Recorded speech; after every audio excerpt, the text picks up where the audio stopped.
Hey there, Drowsy Historian here. Tonight you're not a prince, not a warrior, not some crowned corpse with a chapel full of lies.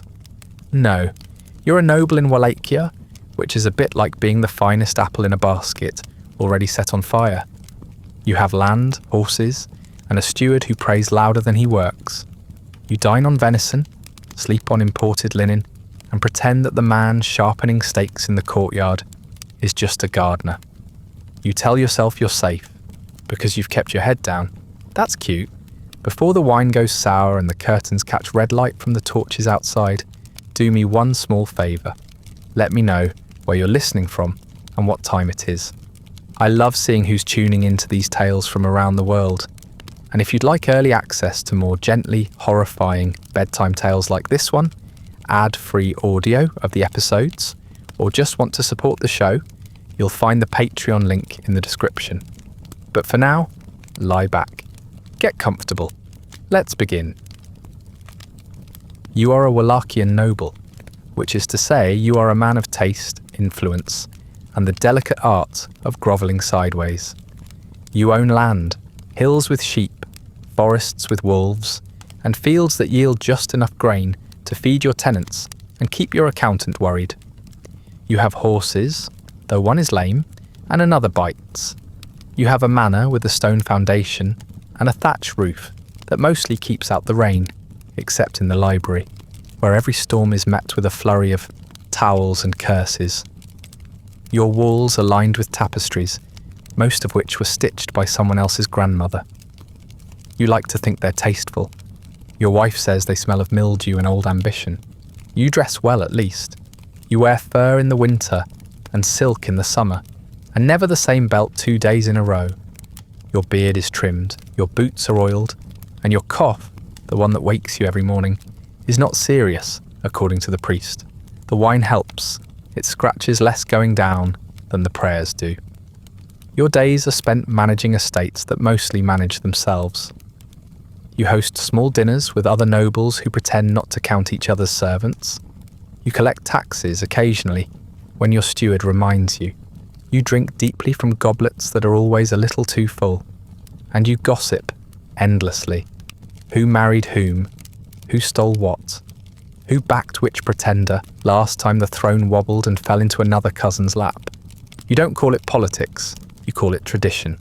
You've served 5 voivodes in 12 years, which is either a sign of your skill or your cowardice. Each ruler has been softer than the last, more interested in Hungarian favours and Ottoman bribes than anything resembling justice. That suits you fine. Weak rulers mean strong courtiers, and you've made a quiet art of knowing when to bow, when to smile, and when to vanish from court entirely.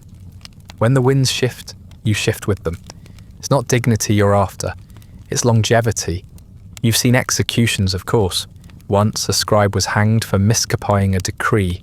Another time, a tax collector was beheaded for skimming too openly. But these were spectacles, not warnings, performed with ceremony, cleaned up with lime and polite applause. The nobility was rarely touched. When trouble came, it came for peasants, bandits, border lords, people who didn't know how to wrap betrayal in a compliment. You remember Vlad, of course, the prince with the eyes like frozen oil, son of Dracula, briefly voivode, then gone, into exile, into legend, into whispers. He was a name you didn't say too loudly during dinner. His reign had been short, but sharp. Stories followed him like smoke, of men impaled for theft, for lies, for lateness, of merchants nailed to their own carts, of nobles marched into the mountains and never seen again. You believed some of it. You hoped none of it would return. You were wrong. These days, things feel different. Not openly, not enough to cause alarm, but enough to sour the wine. There are more guards on the roads, fewer letters from the capital. Whispers come slower and leave faster. Your steward, who once scoffed at superstition, now lights candles in the corners and salts the threshold after sunset. Your wife watches the horizon more than the mirror. And the priest has started mentioning repentance with the enthusiasm of a man who knows something he shouldn't. Still, life continues.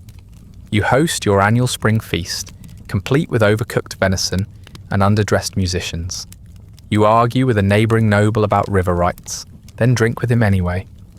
You walk the halls of your manor at night, listening to the floorboards creak and telling yourself, it's just age, not omen. You reread letters from the capital, each shorter than the last, until you start imagining missing lines between the ink. And every morning, you wake up coughing. The same dry, persistent bark. It leaves your throat raw, your chest heavy. You drink wine before water now. It goes down easier. The priest says it's nothing. The steward disagrees. Your wife doesn't comment at all.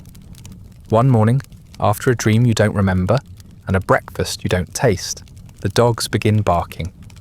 Not the warning bark, the confused one. You step out into the misty yard and see a rider approaching at full speed, his cloak torn, his horse frothing. He doesn't slow as he nears. He pulls up hard, dust clouding around his boots, and swings down before the saddle has fully settled. He says nothing at first, just reaches into his cloak and hands you a scroll. The wax seal is smeared red, too warm in the morning light. You stare at the scroll longer than necessary, as if enough time will make the wax peel itself back and reveal something else beneath. But the seal remains red, unmistakable, pressed deep with the symbol you've spent years pretending not to remember. Vlad's dragon, claws out, wings sharp. The paper curls slightly in the breeze, as though eager to deliver you. You call for your steward and ask him to read it aloud, not because you can't, but because hearing it in another voice makes it feel less binding. He reads slowly, carefully, his voice faltering on the name. You are cordially invited to the spring banquet at Targoviste, he says, as if testing the words for poison. The Voivode Vlad III invites you to celebrate the restoration of rightful rule and the renewed unity of the noble houses. The final line is worse. Your attendance is both anticipated and appreciated. The steward lowers the scroll and does not meet your eyes. His fingers tremble just slightly, betraying more than he means to. You take the scroll back and roll it slowly, pressing the wax again, as if resealing it will undo the invitation. It does not. Your wife appears with 2 satchels and a calm expression, which is more frightening than any scream. She asks nothing. She says nothing. She simply begins pulling garments from drawers and folding them with the quiet precision of a woman who knows time is not on her side. You want to ask her what she thinks, of the invitation, of the silence between the lines. But you already know the answer. She has always been better than you at knowing what cannot be said aloud. You send word to your tailor for a fresh doublet, not because you expect to enjoy the feast, but because you know appearances are currency, and the right stitching can buy you the illusion of loyalty. You choose the darker colours, deep green, rich crimson, nothing too ostentatious.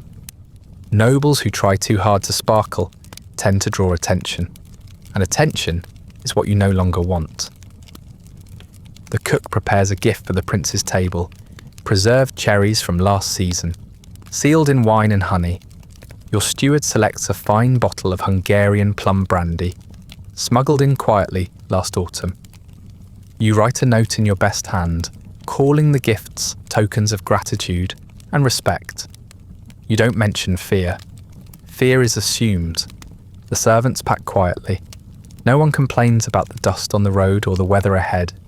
Even the younger ones, who would normally grumble about travel, are subdued. They've heard the stories. Everyone has. No one says Vlad's name without caution, and even then, usually not at night. The hearth fire burns longer than usual that evening, and your steward salts the doorframe twice without being asked. You try to sleep, but your dreams are fractured. A banquet table stretches endlessly. The food rots as you eat it. You lift a goblet and sip ash. At the head of the table, a shadow watches you, expression unreadable, hands clasped behind its back like a priest preparing a sermon. When you wake, your mouth is dry and your sheets are damp with sweat, though the room is cold. In the morning, you mount your horse with more ceremony than usual. You wear gloves, despite the warming weather. Your steward tightens the straps on the packs twice, then once more for good measure. Your wife places a hand on your shoulder and says, "Speak only when necessary." You nod. It's good advice. It always has been. You do not tell her goodbye. The word feels too final. The journey to Târgoviște should take 2 days. You plan for 3. The roads are muddier than you remember, and the old bridge near the pass has collapsed. No one has repaired it. You cross the river slowly, horses half submerged, water biting at your boots. The chill doesn't leave, even when the sun returns. The forests are quiet, too quiet. You see birds, but they do not sing. You pass burned-out watch posts with no banners, no guards, just smoke-stained stones and vines growing where iron should be. Once you glimpse a man standing at the edge of the trees, watching. You raise a hand, but he does not move. When you pass the spot an hour later, there is no trace of him. At night, you make camp near a half-ruined inn. The walls still stand, but the roof is gone. You sleep inside anyway, more from habit than safety. The servants light a small fire. No one tells stories. One of them hums a tune without words until you ask him to stop. You dream again. This time, your horse has no eyes and the road keeps turning back toward your manor, no matter how far you ride. On the second day, you meet other nobles on the road.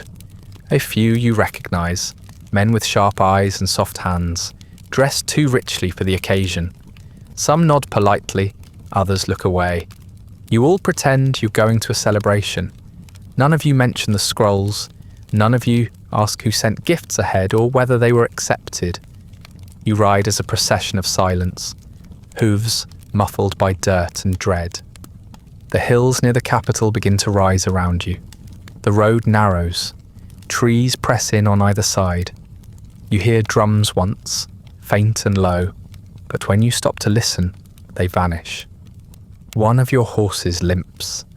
You leave it behind with a servant and keep riding. No one looks back.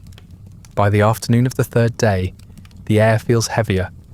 The light has changed, though you're not sure when. It's not evening yet, but the sky has taken on that pale, coppery hue that seems to arrive when something is about to end.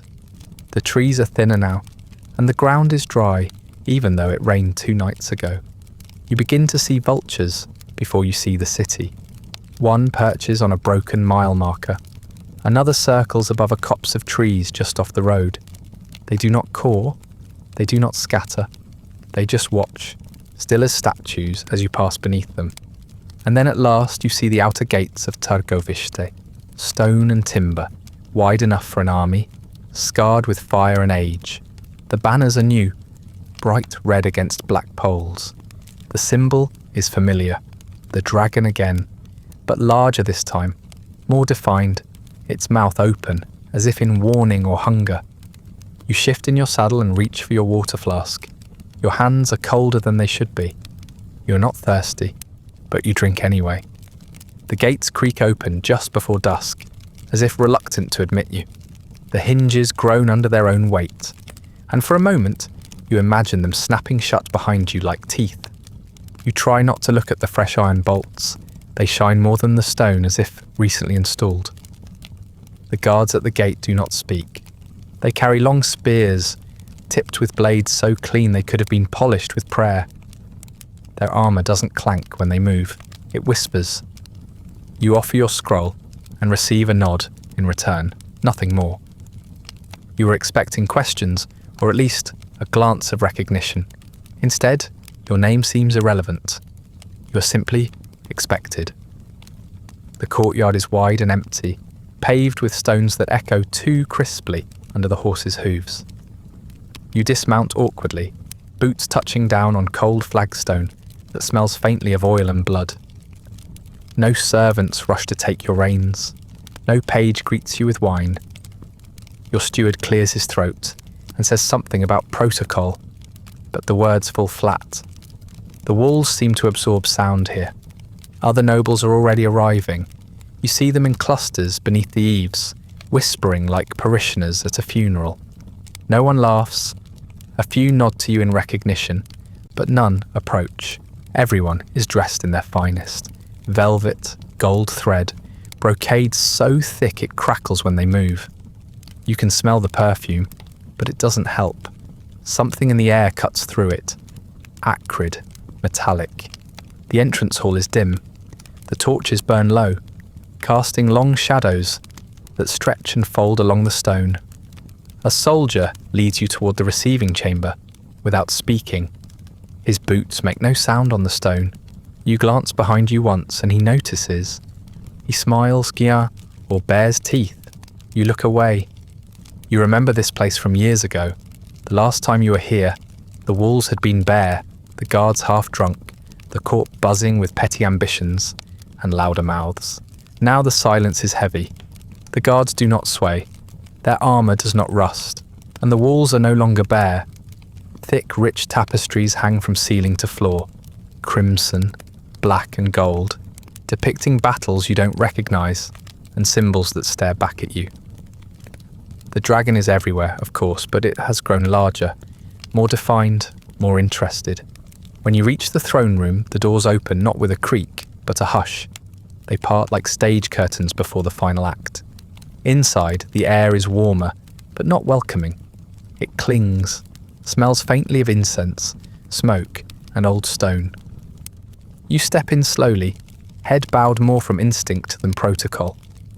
The room is larger than you remember, taller, wider, darker. You wonder whether the stone has been changed or if the silence has just made everything echo wider. There are nobles lining the walls already, dozens of them, all dressed like men who know the price of being underdressed. None of them speak above a whisper. You take your place among them, near a familiar face you don't entirely trust. He nods. You return the gesture. Neither of you smile. The tapestries in here are new too. War scenes mostly. Spears raised, enemies kneeling, impaled bodies carefully embroidered in gold and scarlet thread. One panel near the far corner seems to show a man being skinned alive, though the stitching is tasteful enough to allow some ambiguity. Another shows a crowned figure holding a flaming sword above a line of kneeling men. You try not to look too closely. You focus on the floor instead. The stone beneath your boots is polished smooth, but not evenly. You can see patches darker than the rest, faint stains sunken into the grain. You tell yourself it's wine. You know it's not. You feel it in your knees. Then the prince enters. There's no fanfare, no herald, just the quiet scrape of boots on stone and the sudden tightening of every back in the room.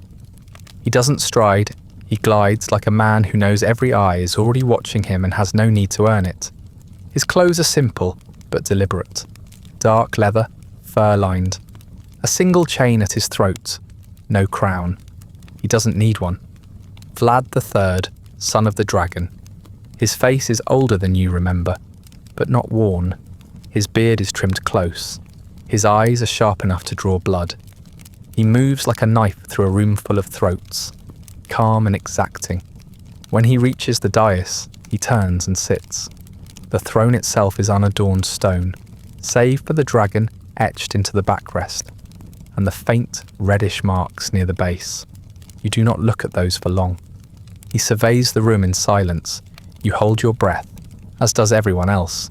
Then he smiles. It is a slow, deliberate thing. Not wide, not kind, just a quiet baring of teeth, like a butcher greeting a familiar cut of meat. Welcome, he says, his voice soft, but it carries. I am gratified to see such loyalty. No one answers, not immediately. Then one noble murmurs something, praise or thanks or prayer. It spreads. Soon the room is filled with murmured affirmations, heads bowing in staggered rhythm. You join them late, but not last. Vlad watches. His eyes do not blink. He raises a hand and silence falls like a dropped curtain. We dine together tonight, he says. We renew what was broken, and we remind ourselves what loyalty truly looks like. Another pause, longer this time. Then, a polite smattering of nods. A few coughs, swallowed quickly. Vlad gestures to a servant. The man appears from nowhere, bowing so low his forehead nearly brushes the floor. Vlad whispers something, The servant nods and vanishes again. The silence returns. You bow deeper. Your knees ache. As you rise slowly, you glance around the room. You notice something you hadn't before. There are no windows, not one. The torches flicker low on the walls, but there is no natural light. The air feels close, contained, as if the room were designed not to invite the world in, but to ensure nothing leaves. Eventually, you're led into the banquet hall. It is vast, candlelit, choked with the scent of meat and wax. Platters arrive first, dozens of them, carried by servants who move with the unnatural stillness of men who have been warned. They glide between the nobles like shadows, placing trays of steaming meat, glistening fruits, and crusty loaves along the long central tables. The dishes are heavy, silver or brass, polished to a mirror shine. Everything smells rich, too rich. Cloves, cinnamon. Roast duck glazed with something sweet and sharp. But underneath it all is another scent, barely there, something metallic. Music follows, a slow meandering melody played by musicians tucked along the far wall. Lutes, pipes, something that might be a viol. They do not meet your eyes. Their fingers move precisely, but their expressions never shift. You get the feeling they've been told what happens if they miss a note. Goblets are filled by the same silent procession of servants. The wine is red and deep, almost black in the torchlight. Yours is filled twice, unasked. The second time, the servant doesn't quite make eye contact, but his hand lingers a moment too long on the rim. A warning? A farewell? You don't know. You nod anyway. You sit near the centre of the hall, 1 seat away from a cousin you haven't spoken to in 3 years. He once supported a rival claimant, briefly and foolishly, back when that sort of thing was survivable. Now his hands tremble under the table, and he sips his wine, like a man waiting for it to turn into poison. His eyes are sunken. His jaw twitches. You don't ask him how he's been. It would be rude to force someone to speak with a mouth that can barely swallow. Across from you sits an older noble, long retired, who only ever appeared at court when summoned. His beard is stained from the wine. He eats nothing. Every few minutes, he glances toward the throne with the small, hopeful look of a man waiting to be excused. No one is excused. You poke at your food with a silver fork, lifting a sliver of meat that glistens too red beneath the glaze. It smells good, technically. Rich, gamey, spiced with something foreign, but the juices pool around it like something freshly carved. You set it down and pretend to chew anyway. The nobles beside you do the same. There is a performance here, and you are all playing your parts. Vlad watches. He does not eat. He sits at the head of the hall, on a stone-backed chair, raised a half step above the rest, sipping occasionally from a goblet that matches no one else's. His face is neutral, unreadable, but his eyes never stop moving. He scans the table slowly, watching forks lift and cups rise, watching which hands shake and which lips press too tightly together. His smile flickers, then fades. After some time, you don't know how much, as no one dares to check the hour, Vlad raises his goblet. The room hushes, like a wave pulling back before the break. The music stops mid-note. To loyalty, he says, his voice smooth and casual, like the soft stroke of a blade down a throat. To the old ties reforged, to the wisdom of returning friends. There is a pause. Everyone hesitates for a fraction too long, just long enough to be noticed. Then chairs scrape, goblets lift. A chorus of half-mumbled responses echoes down the table.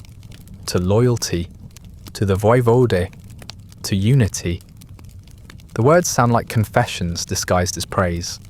You drink, of course. Everyone does, even those who clearly want to vomit. Your cousin downs half his cup in one go, then sets it down too fast. It clinks against the table and rolls slightly. He grabs it again and forces a smile. Vlad tilts his head, watching. You taste nothing. The wine is warm, thick, uncomfortably smooth. It coats your tongue like syrup and leaves an aftertaste you try not to think about. You nod appreciatively, because that is what's expected, and place your goblet down as silently as you can. The music resumes, softer now. You return to pretending to eat, moving food from one side of your plate to the other in slow, careful motions. You glance around the hall, pretending to admire the tapestries again, as if looking away from the food will make it easier to swallow. Others do the same. Eyes drift upward, toward the ceiling, the sconces, the shadowed corners. Your cousin leans in slightly and mutters something you can't quite hear. When you turn your head, he looks away. You don't ask him to repeat it. It's safer not to know what he said. At some point, a roast pig is wheeled in on a golden tray. Its mouth is stuffed with apples, its eyes replaced with polished stones. The scent is overpowering. A few nobles lean forward, making a show of interest. No one reaches for it. The musicians stop again, this time without instruction. You glance toward the throne and see Vlad has not moved, but the servants have. They've begun to clear the table, quickly, efficiently, without spilling a drop. Trays are lifted, plates removed, goblets taken even if half full. No one protests. You fold your hands in your lap and keep them there. Then without a word, the servants file out. The doors close behind them with a soft thud. The music does not resume. You glance at your cousin. He's staring straight ahead, face white, lips pressed so tightly they've gone colourless. Across from you, the older noble has bowed his head, as if in prayer. His hands are clenched into fists on the table. You hear it next, the dull, heavy sound of iron sliding into place. The doors are being bolted from the outside. No one moves, no one speaks. The air shifts. You feel it. A sudden stillness, thick and pressing, as if the room itself is holding its breath. Vlad rises. He does so slowly, deliberately, as if savouring the moment. He steps down from the dais, his boots soft against the stone. He does not speak right away. He simply walks, hands clasped behind his back, surveying the table like a host inspecting guests who've overstayed their welcome. His gaze lands on each of you, one by one. It doesn't linger. It doesn't need to. It's enough to be seen. He reaches the centre of the room and stops. For a moment, all is still. Vlad speaks quietly. Not the sort of quiet that invites intimacy, but the kind that forces you to listen harder than you'd like. His voice cuts through the hall without effort. Clear, level, deliberate. He doesn't raise it. He doesn't need to. Every word lands like a blade pressed gently to skin. Not enough to draw blood yet, but enough to promise it. He does not toast this time. There's no goblet in his hand, no smile on his lips. Just that fixed, unreadable expression and those cold, oil-dark eyes that move from face to face, as if memorizing the order of graves. He takes a step forward, and the hall, already still, grows quieter somehow. The candles flicker, or maybe they flinch. You sit here, he begins, draped in silk and gold, fat with titles earned by ancestors, whose bones you cannot name. You drink wine meant for warriors. You eat meat butchered by men braver than you. And still, you call yourselves loyal.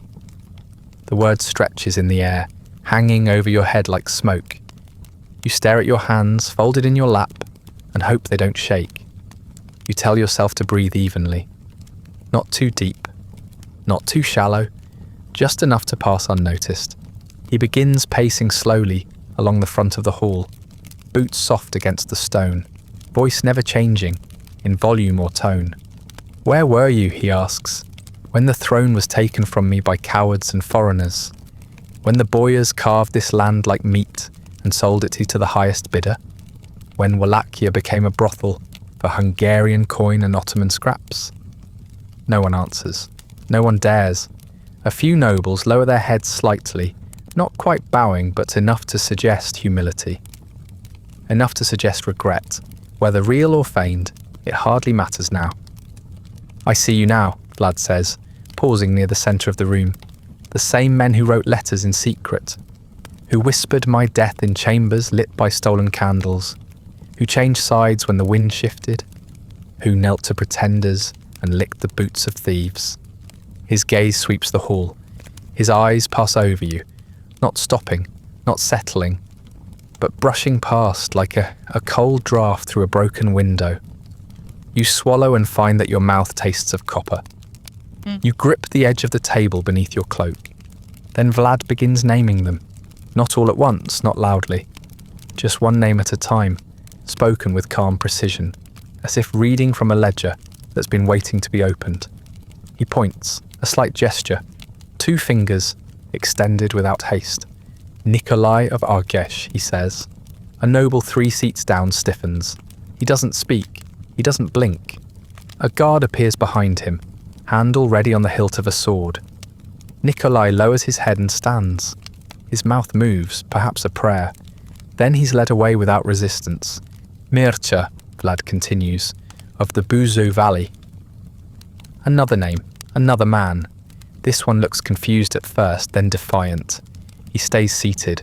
The guards do not ask twice when they reach him. He stands, but not before spitting on the floor. Vlad watches him go with a look that might be amusement or hunger. Dan, son of Pavel, a young noble this time. Barely more than a boy. His face crumples. He whispers something to the man beside him, who does not reply. The guards take him gently, almost kindly, as if pity counts for anything now. Each name is a hammer, each pause a noose tightening. You count 5, then 7, then 10, all pulled from the hall, one by one, some in silence, some in sobs. You're not among them, not yet, but your chest is tight, and your hands are damp, and the seat beneath you feels suddenly too small. Vlad stops speaking for a moment and drinks from his goblet. You hadn't noticed it had been returned to him. You wonder when. You wonder how. The hall watches him drink as if it were a ritual. Then he speaks again. There are others, he says, who have not been named. Yet. Men who think that silence will save them. That distance makes them clean. That absence erases memory. You feel the words settle in your ribs. They're not aimed directly at you, but they're close enough to burn. You wonder if he remembers. You wonder what he knows. You wonder what exactly was in the letter you never sent, and whether the messenger you paid truly stayed loyal. You begin to wonder many things you've tried very hard to forget. The guards remain at the edges of the hall, hands on hilts, eyes unblinking. They do not sweat. They do not speak. They look like men who have seen too many executions to flinch. You risk a glance at your cousin. His hands are clenched into fists. His lips move in a prayer too quiet to hear. He is sweating through his collar, and his goblet is untouched. Then from farther down the table, a voice speaks. Too loud, too fast. This is madness, it says. We came in peace. We obeyed the summons. It's a boyar from the Western Hills. Old family. Proud. Too proud, clearly. His face is red. His eyes are wide. He stands as he speaks, pushing his chair back with a scrape. The noise is jarring in the silence. Vlad does not interrupt. He lets the man speak. For a moment, you think he might answer. He might argue. He might explain. But he doesn't. He simply nods. Once, and the guards are moving before the old man finishes his sentence. They reach him fast, faster than seems possible, and each grabs an arm. He struggles, shouts, kicks at the table, and sends his goblet flying. The wine spills across the floor like a wound. The guards drag him from the hall, his voice rising into a scream. He begs, then curses, then pleads again. The doors open briefly, just long enough for the sound to carry out. Then something splits, a wet, sharp noise, like wood being cracked under pressure. Then silence, the doors close, and the candles flicker once more. You stare at your plate. It's still warm, though you didn't touch the food. The meat glistens under the candlelight, half soaked in congealing juice, while a roasted pear sags beside it, collapsing inward like a dying heart. You wonder if someone will clear it, but no servants come. The last of them vanished with the empty platters before the first name was spoken, before the screaming began. The boyar from the western hills is gone now. So are the others. 10, 12, you've lost count. Their chairs sit empty, some with goblets still half full, others with napkins folded neatly, as if they simply excused themselves. You stare at the chair beside you where your cousin once sat. He had asked for more wine, or maybe that was someone else. His cup is still here, knocked slightly askew, the rim stained with a smear of something dark. You tell yourself it's the wine. No one speaks, not even Vlad. He's returned to his seat at the head of the table, lounging slightly, fingers tracing the rim of his goblet. He watches the room as though admiring a painting that hasn't quite dried yet. Occasionally, he leans in to murmur something to the guard beside him. You cannot hear what he says. You don't want to. A noble 2 seats down from you is next. He does not wait for his name. He simply stands, walks forward slowly, and bows. His voice is low, and he mumbles something. Regret, perhaps, or surrender. The guards meet him halfway and lead him through the door. It closes softly behind them, and this time there is no scream. Just a sound like boots shifting on wet stone, then silence again. The minutes stretch thin, then they tear. Time in the hall becomes shapeless. The candles burn lower, the wax pooling like melted bone. The fire in the hearth dims and crackles without heat. No new food is brought. The wine is refreshed and somehow, without anyone seeing it happen. Your goblet, which you don't remember finishing, is full again. It glows red in the dim light. You do not drink. Your limbs begin to cramp. You shift in your chair, slowly, trying not to make a sound. You stretch your legs beneath the table and feel the cold floor bite through your boots. You cross and uncross your arms. Your shoulder aches from holding tension for too long. You dare not stretch. That would draw attention. A man across from you begins to weep. Not loudly. Not the kind of weeping that begs for comfort. It's the kind that happens behind the eyes and leaks out slowly, like water from a cracked flask. His face remains still. His hands clutch the edges of the table, white-knuckled. The tears trace neat lines down his cheeks and fall one by one into the remains of his dinner. You try not to look at him. You try not to look at anyone. Some nobles whisper to one another, but the sound dies quickly, like a match snuffed between fingers. Most just sit, waiting, breathing, pretending. You see one man mutter a prayer with lips barely moving. Another sits perfectly still, as if convinced that if he doesn't move, he might become part of the furniture. Invisible, inanimate, safe. You wonder how long you've been here. It could be hours.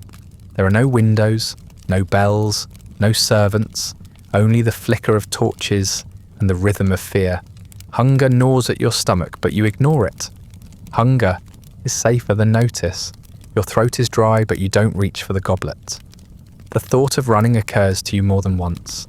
You picture it clearly, tipping your chair back, bolting for the door, shoving past the guards. You imagine the brief rush of cold air, the sound of boots on stone, the weight of hands clawing at your cloak. You wonder how far you'd get. You know the answer. There is nowhere to go. Your steward is gone. You don't remember when he left. You think he was pulled from the hall along with the others, not called by name, just taken. One moment he was at the wall, silent as always. The next, there was an empty space where he had stood for years, a gap you didn't notice until it was too late. You hope he ran. You hope he begged. You hope he's dead quickly, if he's dead at all. You begin to wonder about the others, the ones you didn't know well. You recall faces, scraps of conversation, old grievances now rendered meaningless. You remember a noble who once tried to court your sister. He was insufferable. He made poor poetry and worse investments. You think you saw him taken an hour ago, or a day, It's hard to remember. The room grows colder as the fire dies down. The torches flicker and hiss, casting long shadows that twitch across the walls like restless hands. You sit straighter than you need to, spine stiff, posture exact. You don't dare show fatigue.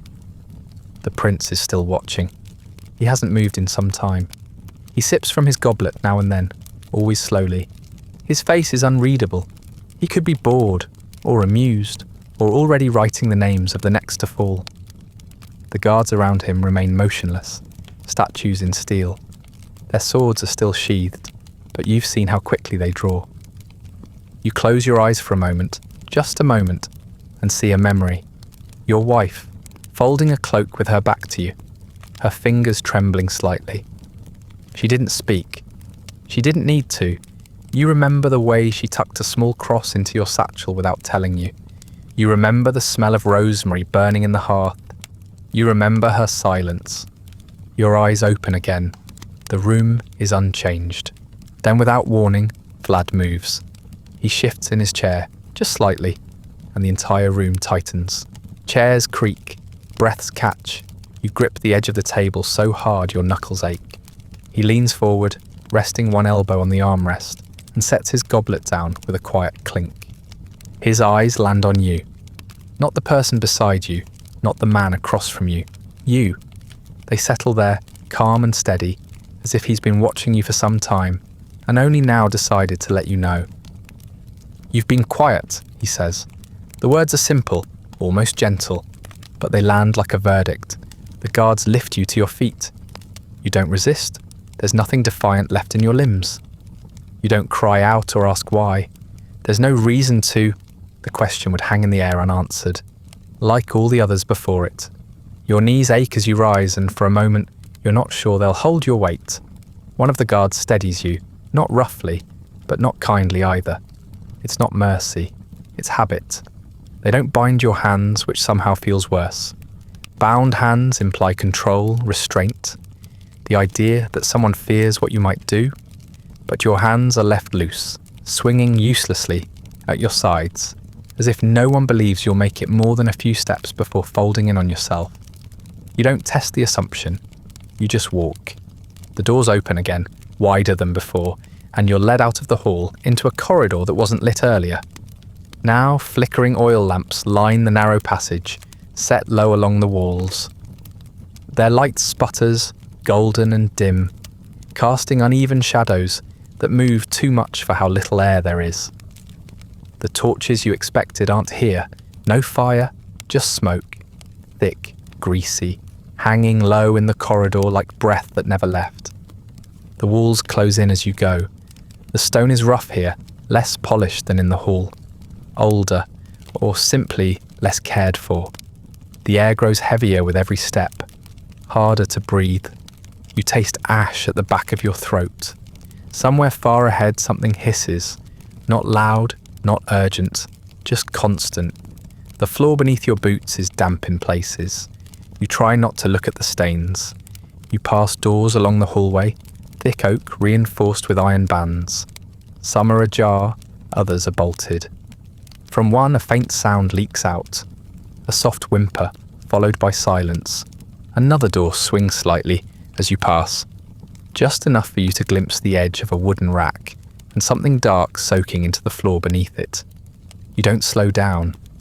You don't ask. There are bodies or parts of them. You see them first in your peripheral vision, a foot sticking out from beneath a ragged cloth, a hand curled against the wall as if still reaching for something. The guards say nothing. They walk at your sides like hounds trained not to flinch at screams.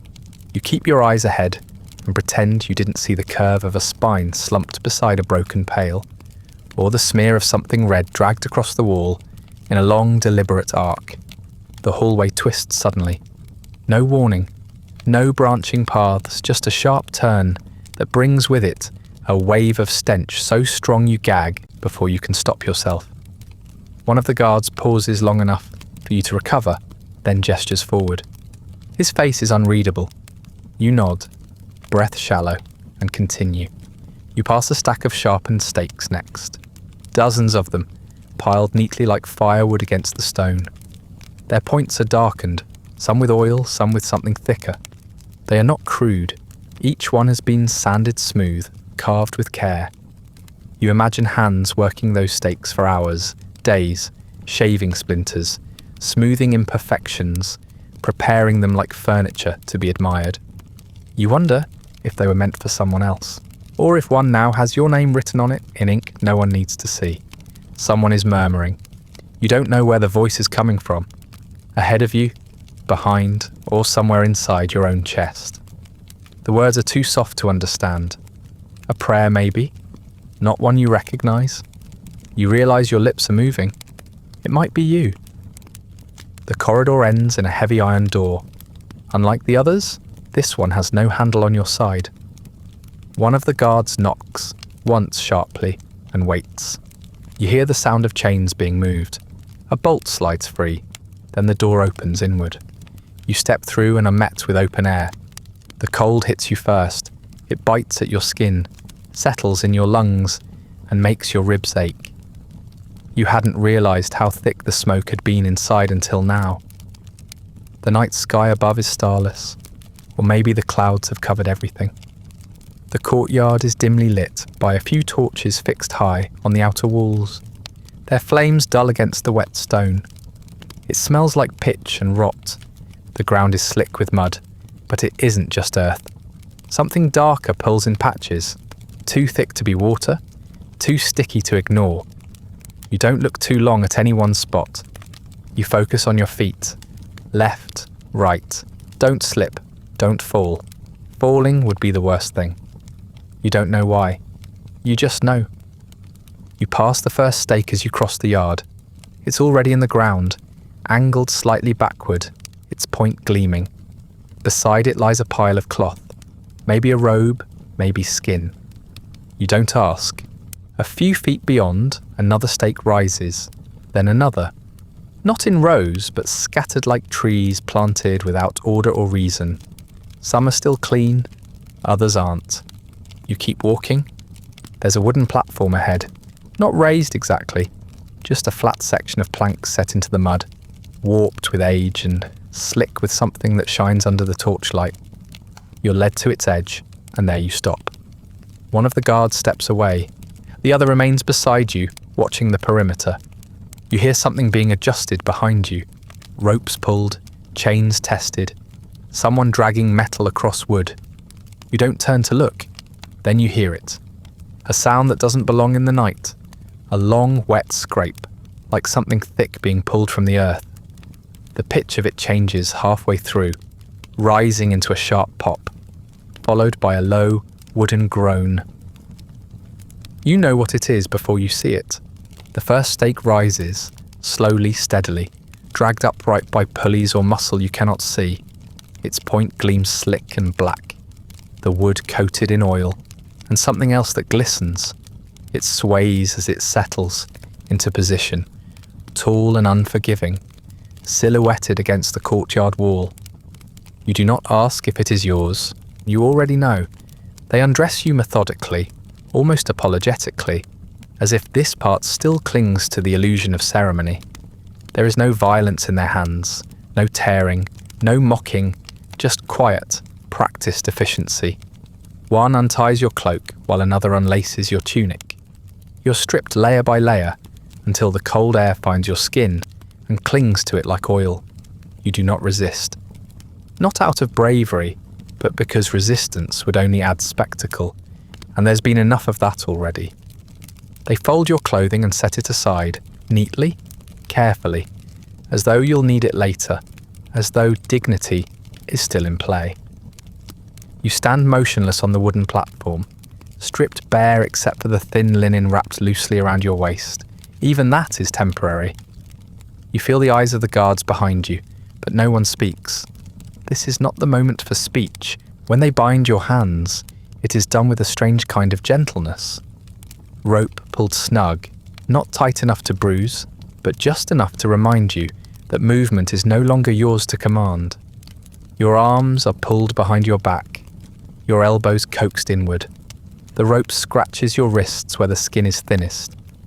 The knot clicks as it's tied. Not rushed, not fumbled. These men have done this before. A third man approaches from the shadows. He carries a measuring rod, smoothed by use, marked with notches along the shaft. He stands before you, appraising, and then asks your height. You answer without thinking. He nods, then motions for you to stretch your arms. You hesitate, bound as you are, but they adjust your position without fuss. Your limbs are drawn out, your spine straightened. It's not a gesture of honour. It's a calculation. He marks something in the dirt with the end of his rod, mutters to the others, then gestures to the base of the stake. They begin adjusting ropes, tightening pulleys, testing angles. One walks around the stake, eyeing its curve. Another checks the point, polished, oiled, tapering not to a needle, but to something thicker, rounded slightly, as if to prolong the body's refusal. You've heard them say impalement is an art here. You believe it now. Someone tightens the binding around your ankles, then your knees, then your chest. Each knot is precise, deliberate. You feel your own pulse thudding through the cords. A final loop is drawn across your waist and cinched flat against the skin. The man doing it does not meet your eyes. You are positioned, not like a man, but like a weight to be hoisted. The crowd is silent. You didn't realise there were spectators, not until now. Peasants, mostly. A few minor nobles who weren't important enough to attend the banquet, but still important enough to be instructed. They stand in a loose semicircle, ringed by guards, expressions blank or grim. No one jeers. A child hides behind a woman's skirt. You can't tell if she's watching. Your body begins to tremble. The cold, the fear, the ropes, they all converge. You clench your jaw and try to steady yourself, to claim a last moment of composure. You imagine your wife's face, but it flickers and fades. You try again. Her voice maybe, a memory of her laugh, but the sound is lost beneath the hum of the wind and the low groan of the platform, shifting beneath you. Someone speaks behind you, a sharp command. You don't catch the words. The stake creaks. The platform tilts slightly underfoot. You feel something drag along your back. A rail maybe, or the edge of a guide. Then hands lift your legs, gently but firmly. You're hoisted backward, slowly, precisely. Your spine arches involuntarily as your body meets the rising wood. The contact is cold at first, then strangely warm. The point finds its mark not by speed but by pressure, deliberate and inevitable. You feel the first push. It's a bloom of heat, sharp and sudden, rising through your body like a question no one plans to answer. You don't scream, not because you're strong, but because your breath catches before you can. Your lungs seize, your vision pulses, the pressure increases, slow and relentless. Your muscles twitch, your toes curl. Your hands, bound behind you, claw at nothing. There is no pain like this. Not the clean cut of a blade, not the snap of bone. This is something deeper, slower. A splitting that doesn't tear but widens, moment by moment. Like a thought that refuses to leave. The stake drives upward, guided by hands that do not shake. Every inch is a negotiation between flesh and wood, and the wood never yields. You feel your own body betray you, shifting to accommodate the impossible. You know where it's headed. You know how far it must go. You try to breathe. Shallow, quick breaths. Anything to keep from losing consciousness. The sky above you blurs and bends. Clouds move too fast or not at all. You blink, but your eyes do not clear. The stars, if there are any, remain hidden. A warm trickle runs down the inside of your leg, then another. You think of wine, the taste of it. The last sip you had at the banquet, thick and metallic. You remember lifting the goblet, trying not to tremble. You remember the way the torchlight caught the liquid, the way it glowed like blood. The crowd has gone quiet again. Even the guards have stopped moving. You wonder how long this will take. You've heard stories. Sometimes they last hours, sometimes days. It depends on the angle, on the patience of the executioner, on the message being sent. You are not important enough to be made an example of. but perhaps you're just important enough to be made to last. The pressure increases again. A sharp twist. Your jaw tightens as your body involuntarily shifts around the wood. Every nerve screams inwardly. You feel yourself sliding upward now, not by force, but by the sheer refusal of gravity to help you. Your own weight is working against you. Downward pull, upward pain. You think of your estate, the way the trees looked in spring, the sound of bees in the orchard, the crooked stone wall your steward always meant to repair. You try to fix the image in your mind, but it slips away, replaced by the rising tide of fire inside your belly. You want to scream, but instead you just breathe. As long as you can, you're still alive. That's the worst part. Not the pain, not the indignity, not even the sharp, absurd intimacy of the stake, forcing its way through your body, inch by inch. The worst part is that you are still here, suspended, skewered, breathing. Somehow your lungs still rise and fall. Your heart still ticks like a cruel clock that forgot how to stop. You're not dying, not yet. You're being kept. The sky above is pale, overcast, the kind of sky that promises nothing and delivers less. You blink, or think you do, and the clouds swim. Your vision trails behind your thoughts now, slow and incomplete. You see movement, but shapes don't resolve. Faces blur, voices arrive late, if at all. Time has begun to smear like wet ink on parchment. The hours no longer march forward. They lurch. You drift in and out. In the moments when you return to yourself, you feel the tremble in your arms, the fire in your back, the dry crackle of your tongue against your teeth. Then just as quickly, you fade again, not into sleep, not into rest, but into a kind of dislocation. You are still in your body, but only just. Sometimes there are birds. You hear them first, distant chirps, followed by the soft beat of wings as they pass overhead. One lands near you, briefly, on a post not far from your own. It tilts its head and looks at you with one black, depthless eye. It's not curious, just indifferent. After a moment, it hops away. There are cheers too now and then. They rise like gusts of wind, sudden, sharp, over too quickly. You try to focus on them, to assign meaning, but the sound comes from far off and never carries a name. You wonder if another stake has been raised, or if someone else has finally screamed loud enough to earn applause. The people are still watching. Not all of them, not all the time, but enough. Peasants from nearby villages, some brought in under orders, some simply drawn by rumour and the chance to witness something unforgettable. You see their shapes along the edge of the courtyard, blurred and shifting, the way candlelight flickers on old stone. Children sit on shoulders, women hold cloths over their mouths. Men squint as if trying to understand the details of what they're seeing, as if cruelty makes more sense the longer you look at it. A group of minor nobles stands behind the crowd, dressed in muted colours, hands clasped, expressions carefully composed. One of them is a man you recognise. You shared wine with him once. He had a loud laugh and a weak chin. Now he doesn't laugh. He doesn't look at you either. He looks near you, over you, past you, anywhere but directly into the meat you've become. Your limbs begin to twitch without your permission. Nerves misfire, muscles clench and release at random. Your legs, once strong enough to ride for days, are now foreign things dangling beneath you, stiff and useless. Your hands have gone numb. You don't remember when that started. You don't remember much anymore. And still your heart keeps going. It pounds like it thinks it can survive this. Like it hasn't figured out yet that the rest of you has already begun to rot from the inside out.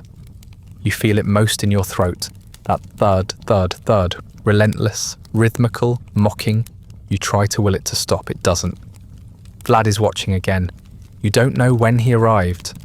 One moment the dais at the far end of the yard was empty, and the next he was there, seated in a carved chair draped with black cloth. He eats while he watches. A plate of eggs, you think. Some bread. A bit of cured meat. He chews slowly, cleanly, as if nothing unusual is happening just 20 paces from his seat. A servant refills his cup. Another offers a bowl from which he selects something with practiced fingers. He speaks occasionally to the men around him. You cannot hear the words, but then, finally, he raises his voice just enough to reach you. Let them last, he says. Not to you exactly, not even at you. More like a passing comment, a wish, a preference. The men near the stakes nod. Some adjust ropes, others lean against the posts, arms crossed, waiting. No one rushes. There is no urgency in death here. Just method. Your jaw tightens, not from defiance, the muscles simply lock. Your throat is too dry to speak, too raw to groan. You think for a moment of calling out. Not for mercy, not for help. Just to confirm that you still can.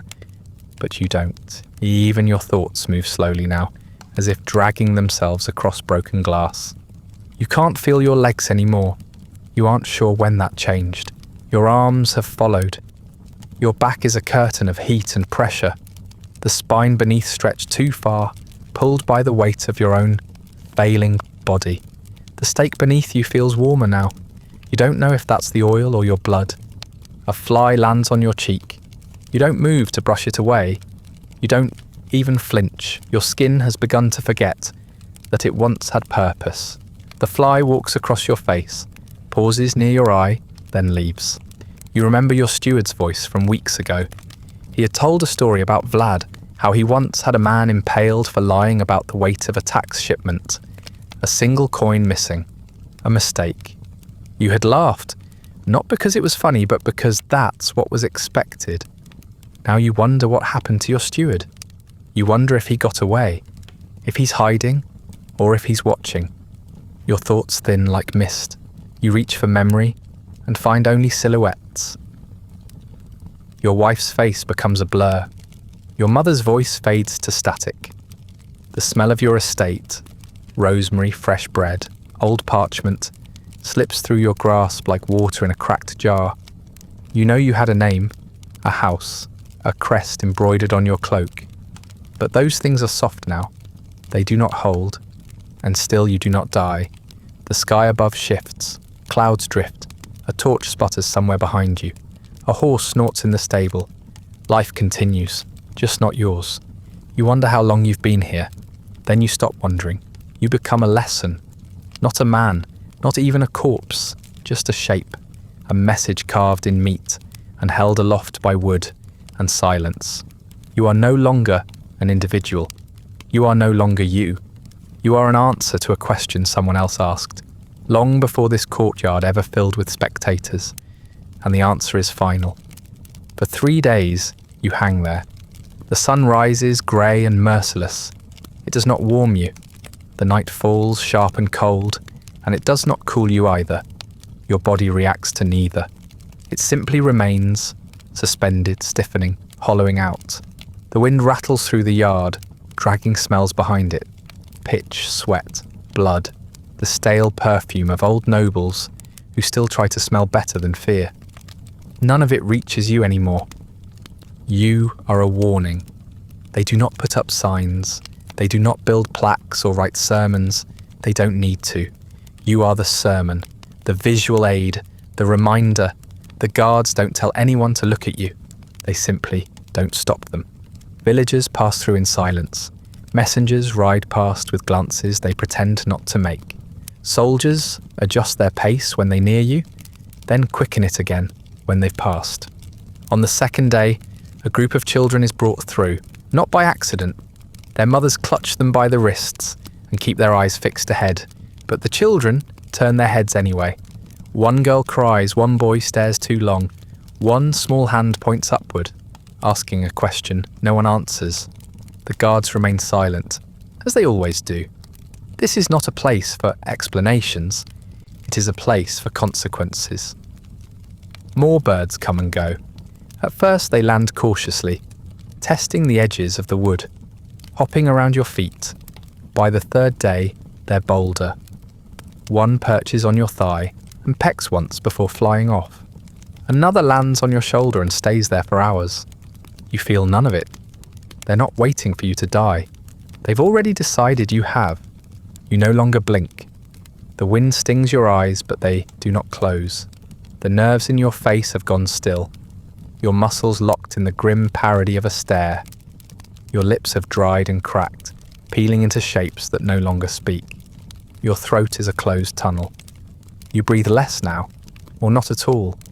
It's hard to tell which. No one checks. No one needs to. The platform beneath you is stained dark. Mud, blood, oil, all of it blending into a patchwork of absence. No one scrubs it clean. No one clears the area. This is not a place of honour. It is a place of display. Servants change the torches when they burn low. They walk around you, not beneath you, as if stepping through your shadow might carry some curse. They do not speak to you. They do not acknowledge you, but their eyes flick upward when they think no one notices. Curiosity still lives where fear cannot yet reach. You hear voices now, but they are not real. Whispers from old meals, old hunts, old arguments in rooms that no longer exist. Your steward's voice asking about tax ledgers. Your wife humming as she folded linens. The priest blessing the cellar door before travel. They visit and vanish like smoke, weightless, indistinct, familiar only in rhythm, not content. You try to answer them once. Your mouth does not move. Your hands are colder now. You're not sure they're still there. The ropes around your ankles have slackened, either from shifting weight or flesh pulling free. You no longer feel the bindings, only the dull sense that something once held you and now does not. The pain is gone. That should be a relief, but it isn't. The pain meant there was still something left to feel. Now there is only distance between your thoughts, your breath, your body. You think of winter. You think of falling asleep in snow and how they say you feel warm just before the end. You wonder if this is the same. You wonder if anyone will bury you. The sky clears briefly on the third evening. The clouds part just enough for one strip of dark blue to shine through, rimmed in gold. You try to look at it. You don't know if your eyes move. You don't know if they're still open.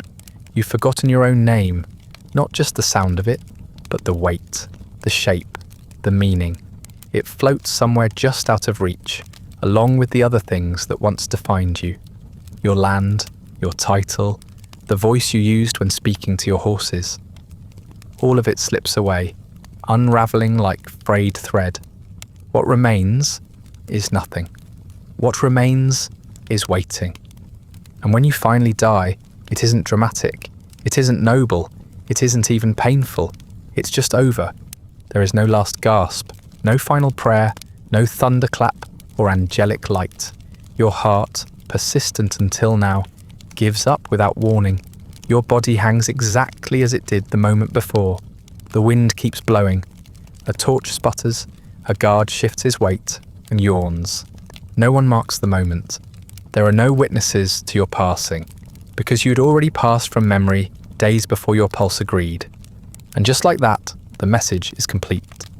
You are lowered eventually, not with reverence, not with ceremony, just methodically, in the same way someone might take down a banner after a festival, or a broken beam from a collapsed barn. The ropes are loosened, the stake is tilted, gravity does the rest. Your body slumps like old cloth, bent and sagging in ways it was never meant to. You might be buried, somewhere nearby, in a shallow pit beneath the courtyard, under a thin layer of soil and stone, or perhaps tossed into the woods beyond the walls, left for the wolves and the silence. It depends on the mood of the guards that day, on whether they had breakfast, on whether anyone is watching. There is no marker, no cross, no name carved into anything. Just a vague disturbance in the dirt where something once suffered. That is your grave. What you were, your titles, your land, your bloodline, doesn't linger long. Your manor is claimed within a week. The estate steward, ever practical, presents the seal you left behind and accepts the new lord with a bow, too practiced to be genuine. He keeps his job. Most of the servants stay. A few of them whisper your name at night, but they don't say it during the day. The new lord brings his own tapestries. Your room is repainted. The garden wall is repaired. Your lands are divided, parcelled out to more trusted hands. Or at least, hands that haven't yet failed the test of loyalty. Fields are remeasured. Boundaries are redrawn. The horses you once bred are sold off to men with no patience for lineage. One of them dies in a hunting accident. No one connects it to you. Why would they? Your wife remarries. Not quickly. She waits the appropriate amount of time, wears the appropriate mourning, lights the appropriate candles, but not slowly either. She chooses carefully. A minor noble with modest lands, no real ambition, and a healthy respect for silence. He treats her well enough. She does not speak of you. She keeps one of your books, the one about medicinal herbs, tucked in the back of a drawer. She never opens it again. At court, your name is struck from the record with bureaucratic efficiency. Your position is marked as vacant, then filled, then forgotten. The scribe who inked your lineage into the rolls scratches it out with a line so neat it looks like it was never there. Your past votes, alliances and signatures are quietly reassessed, reinterpreted. Where once you were considered reliable, you are now classified as inconsistent. The pivot is effortless. No one speaks of the banquet, not in public, not in any official record. The event is remembered only through the absences it created, the gaps at council meetings, the missing voices in chamber debates, the sudden vacancies in family lineages. Those who survived attend with straighter backs and more cautious words. Their greetings are warmer, their loyalty more performative. They smile more, though the smiles don't touch their eyes. Your death lives on, not in reverence, not even in fear exactly, but in caution. You become a lesson in proximity, a warning about being too close to power without being useful enough to keep. Young nobles are taught to speak less and bow lower. They memorize the favoured phrases of the voivode. They rehearse their allegiance like lines in a play. It is not about loyalty, it is about choreography. Your execution is referenced only obliquely. Remember what happened to him, someone might say over wine, and no one needs to ask who him is. The tone is enough. A glance downward, a hand tightened around a goblet. In that moment, you are more present than you ever were in life. You are the shadow behind the torchlight, the echo in the vaulted halls. You are what happens to men who misjudge the room. A few songs are written, not about you directly, but about the stakes, the wood, the screams. They're passed between soldiers and servants, sung in kitchens and stables, always with lowered voices and nervous grins. The lyrics change each time. The tune doesn't matter. The point is to pretend it's just a story, something exaggerated, a ghost tale for long nights. But everyone knows it's not. There are children now who have never heard your name, but still know what happens to those who displease the prince. They grow up hearing their parents lower their voices at dinner. They grow up watching noblemen bow too deeply and answer questions with too many compliments. They grow up in a world shaped by the silences you left behind. And Vlad? Vlad continues. He rides out from the castle with guards at his flanks, banners high, eyes scanning the horizon for new disloyalties. He eats well. He sleeps soundly. He attends mass and hosts gatherings. He smiles at diplomats and signs treaties and orders deaths with the same calm hand. He does not mention you. Not ever. Not even when he passes the courtyard where your stake once stood. That, too, has been removed. Burned likely. The ashes scattered or swept aside. There is no sign you were ever there at all. But the guards remember. The ones who were there. The ones who adjusted the ropes. Who oiled the stake. Who watched your body stiffen in the morning cold. They remember. They do not speak of it. But their silence is different now. Heavier, more deliberate. When they prepare a new execution, they move more carefully. They check the angles, they measure twice.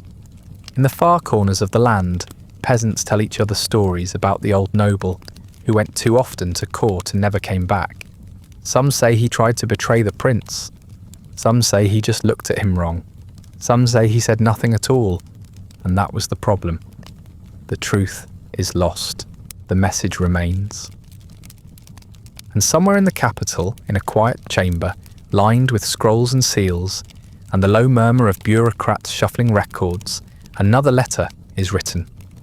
It is worded carefully, the tone formal, the language gracious. It begins, of course, with a greeting, then a line about a spring banquet, a celebration of unity, an invitation, and a final sentence written in neat, practiced script. Your presence is expected. You weren't a traitor. You weren't even a rival. You didn't plot in the shadows or whisper rebellion over wine. You didn't send secret letters, didn't back a foreign prince, didn't smuggle gold or arms or ideas. You bowed when you were told. You signed what was put in front of you. You played the part, and you played it well enough, until it no longer mattered. You were a noble, and that was enough.